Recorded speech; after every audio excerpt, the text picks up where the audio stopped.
Good morning प्यारे बच्चों।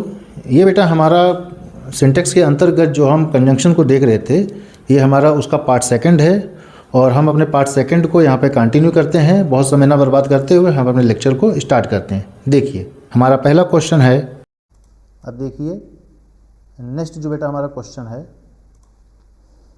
Next question बेटा हमारा दे ऑफर्ड देम बोथ। फिर देखो बेटा बोथ आ रहा है, तो जब भी बोथ आएगा तो यहाँ पे एज वेल एज नहीं आएगा बेटा, यहाँ पे सिर्फ और सिर्फ एंड आएगा। तो मैं पूरा भी सेम टू सेम लिख देना, they offered them both food, आपका फूड एंड, यहाँ पे इसकी जगह एंड आ जाएगा और यहाँ पे लॉजिंग आ जाएगा। मतलब उन्होंने उनको भोजन भी दिया और ठहरने की व्यवस्था भी की उनके लिए। ठीक है, अगला देखिए, ये सब बेटा आपको याद करना पड़ेगा। कुछ इसके आपस में उनके एक कनेक्शंस होते हैं, या कुछ एक जो कुल मिला के जो आपका बेटा जो कंजंक्शन होता है वो एक कभी कभी एक कुछ जोड़े में आता है, तो आपको याद करना पड़ेगा। देखिए यहाँ पर एक चीज़ मैं और बता देता हूँ बेटा, जब भी आपको पेपर में एक शब्द होता है स्केर्सली और एक होता है हार्डली, दोनों का हिंदी का मतलब होता है बेटा मुश्किल से या कठिनता से, मुश्किल से या कठिनता से। इसके बाद में अगर वाक्य में आया है तो उसके बाद में अगर जो दूसरा, इसके बाद हो सकता है कोई वाक्य आगे लिखा होगा, कोई एक सेंटेंस होगा, फिर अगला वाक्य जो जुड़ता है बेटा, अगला जो सेंटेंस बनेगा, यहाँ जो कुछ सेंटेंस आएगा अगला, तो इसके बीच में जो हमेशा आता है, इसके बीच में हमेशा आपका व्हेन का प्रयोग आता है। ठीक, तो यहाँ इसका मतलब जब नहीं है, जब के सेंस में नहीं है। यहाँ कहने का मतलब है they had hardly heard the news, मतलब मुश्किल से ही उन्होंने न्यूज़ सुनी होगी कि मतलब वह रोने लगा। तो आप इसको की के सेंस में यहाँ पे समझ सकते हो, लेकिन बस ये ध्यान देना कि दोनों का जो बेटा स्ट्रक्चर, दोनों का ये हमेशा जब भी हार्डली स्केर्सली आएगा तो उसके साथ में व्हेन का प्रयोग हम लोग करते हैं। तो यहाँ पे जो बेटा आपका आंसर बनेगा, सिर्फ और सिर्फ क्या बनेगा, आपको इस देन को हटा के आपको यहाँ पे व्हेन का प्रयोग कर देना है। ठीक है, तो आंसर सिर्फ बनेगा बेटा they had scarcely heard the news, मतलब कठिनता से, मुश्किल से उन्होंने न्यूज़ सुनी ही थी कि वह रो दिया। ठीक है, अब यहाँ पे देखो क्या होगा आपका नेक्स्ट क्वेश्चन जो है, ये भी बहुत इंपॉर्टेंट है, बहुत ही सिंपल है बेटा। यदि आपको वाक्य के बीच में कभी भी लेस्ट लिखा मिल जाता है,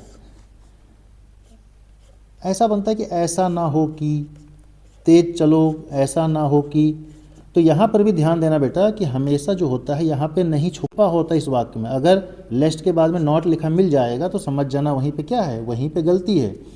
तो यहाँ पे कोई ना कोई सब्जेक्ट रहेगा आपका, ठीक है, कोई ना कोई सब्जेक्ट रहेगा और उसके बाद में 100% आपका शुड ही आता है। तो ये आपको ध्यान देना, हेल्पिंग वर्ब बेटा यहाँ पे शुड ही आएगी, उसके बाद में हमेशा वर्ब की फर्स्ट फॉर्म आती शुड के बाद में। ठीक है, तो यहाँ पे क्या करना, आपको माइट को हटा देना है, माइट को हटा देना है और सिर्फ आपको बेटा यहाँ पे माइट की जगह क्या कर देना है, माइट की जगह पे आपको शुड का प्रयोग कर देना है। और अब पूरा का पूरा आंसर सेम लिख देना, क्या, वॉक स्लोली लेस्ट, है ना, लेस्ट यू, पूरा का पूरा सेम लिखना, उसके बाद में शुड नॉट फॉल। मेरे ख्याल से समझ गए होगे, ये पूरा का पूरा रिपीट कर देना बेटा, walk slowly लेस्ट you should fall. लेकिन यहाँ पे देखो, हाँ सॉरी मैंने भी ध्यान नहीं दिया, यहाँ पे नॉट हटेगा। ठीक है, नॉट यहाँ पे नहीं आएगा, आंसर सिर्फ आपका बनेगा बेटा यू शुड फॉल। एक मिनट, आंसर सिर्फ बनेगा बेटा आपका यू शुड फॉल, क्योंकि होता क्या है इसके अंदर नहीं छिपा होता है। एक मिनट पूरा लिख देता हूँ, नहीं तो पता लगेगा आप लोग गलत कर देंगे कहीं। वॉक स्लोली लेस्ट यू, हाँ यहाँ पे लेस्ट जाएगा आपका, walk slowly लेस्ट you should fall. तो ये आपका बेटा आंसर हो जाएगा।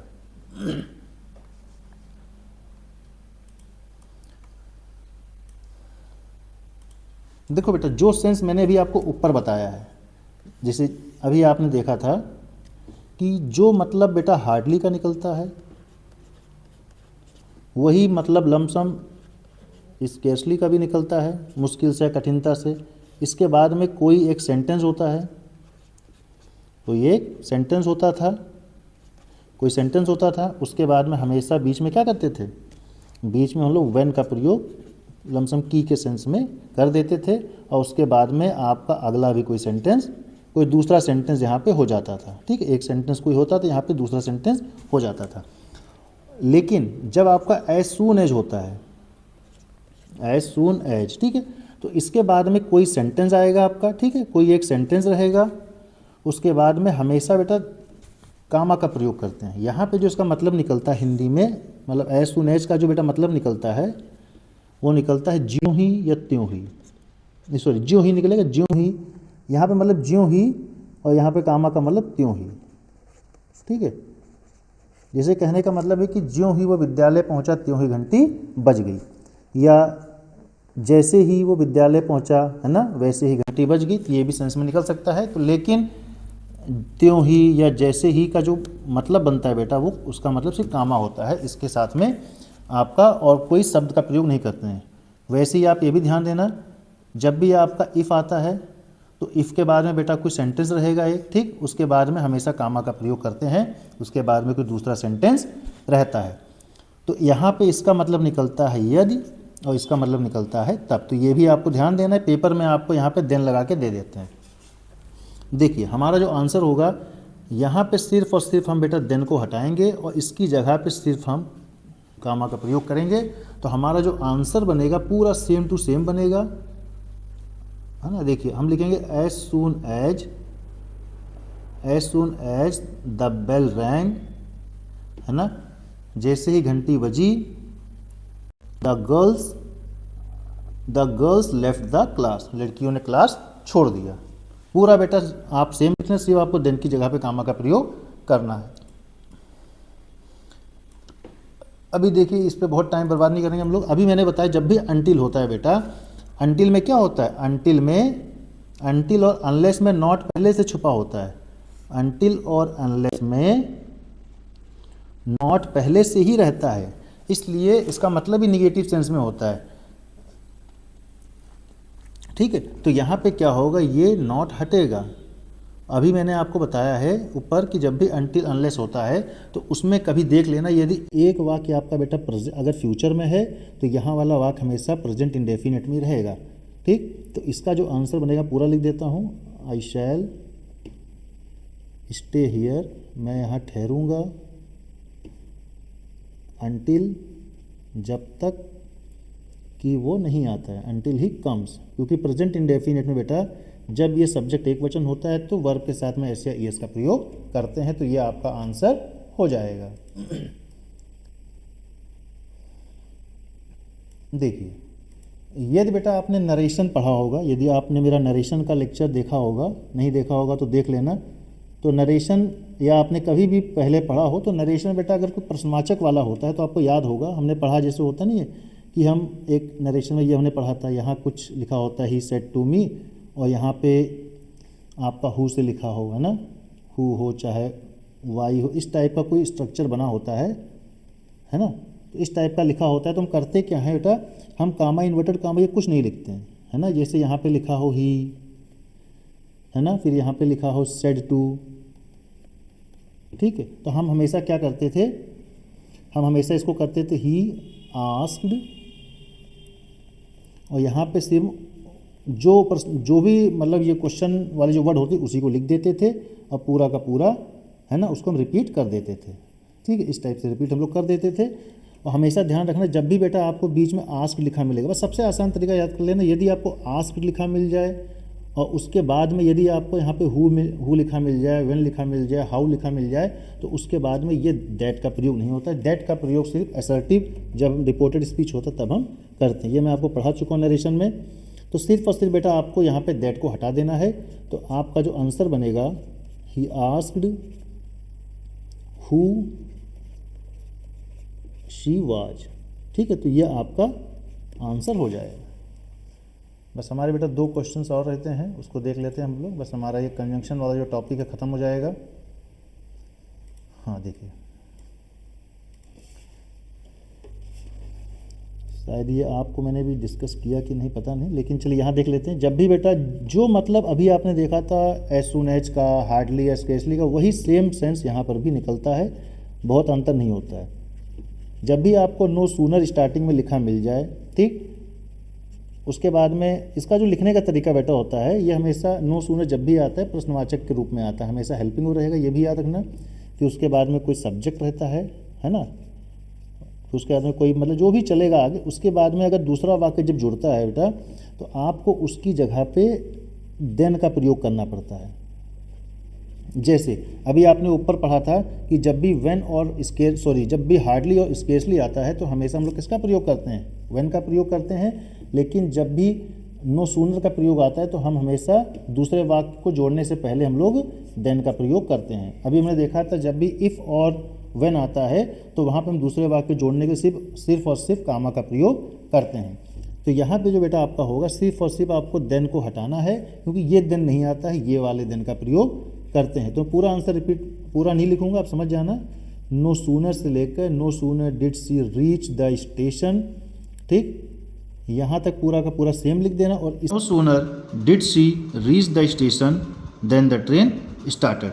तो अगर बेटा यहाँ भी अगर आप देखोगे तो इसका भी सेंस वैसे ही निकलता है जो हार्डली का, स्केर्सली का, एज सुन एज का। तो हम कह सकते हैं कि ज्यों ही वो स्टेशन पहुँची त्यों ही ट्रेन चल दी। तो यही बेटा इसका भी सेंस निकलेगा।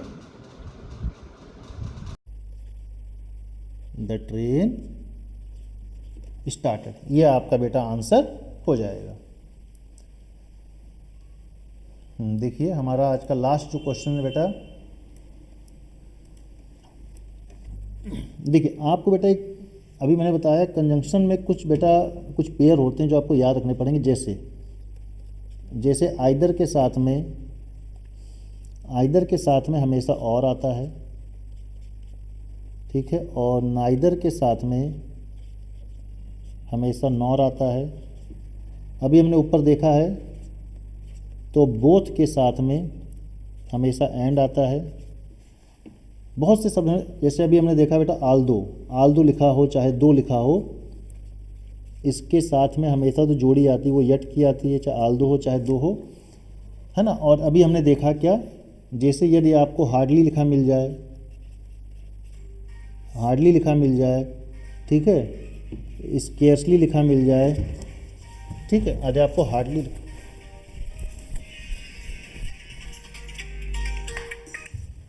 ना, आपको हार्डली लिखा मिल जाए, आपको स्केर्सली लिखा मिल जाए, तो उसके बाद में जो इसका जो जोड़ा आता है बेटा वो आपका व्हेन का आता है, ठीक है। अभी ऊपर में जब भी नो सूनर का आता है तो क्या आता है, देन आता है। तो ये चीज़ें आपको याद रहेंगी तो आपको आंसर बनाने में काफ़ी आसानी होगी। देखो नाइदर के साथ बेटा और नहीं आता है, नाइदर के साथ में नॉर आता है। तो मैं पूरा का पूरा आंसर लिखूंगा, सी वाज्ड नाइदर हर फेस, यहाँ तक सेम रहेगा। उसके बाद में और की जगह आपको नॉर का प्रयोग कर देना है। बाकी जो आगे बचा है हर हैंड्स आप वैसे ही लिख देंगे। तो मेरे ख्याल से बेटा आज का लेक्चर आपके लिए काफ़ी फ़ायदेमंद रहा होगा। यदि आपके मन में कोई भी डाउट है तो आप अपने डाउट को कमेंट बॉक्स में पूछ सकते हैं और मैं पूरा का पूरा बताने का प्रयास करूँगा और मुझे काफ़ी खुशी होगी आपको बताते हुए। और मैं ये चाहता हूँ कि यदि आपको बेटा मेरे द्वारा पढ़ाया गया कुछ भी समझ में आ रहा हो तो आप मुझे मोटिवेट करेंगे मेरे चैनल को लाइक करके, सब्सक्राइब करके, ताकि मुझे मोटिवेशन मिले और मैं आपके लिए ऐसे ही काफ़ी यूज़फुल वीडियोस बनाता रहूं। और इसी के साथ बेटा मैं आप लोगों से अलविदा लेना चाहता हूं। धन्यवाद।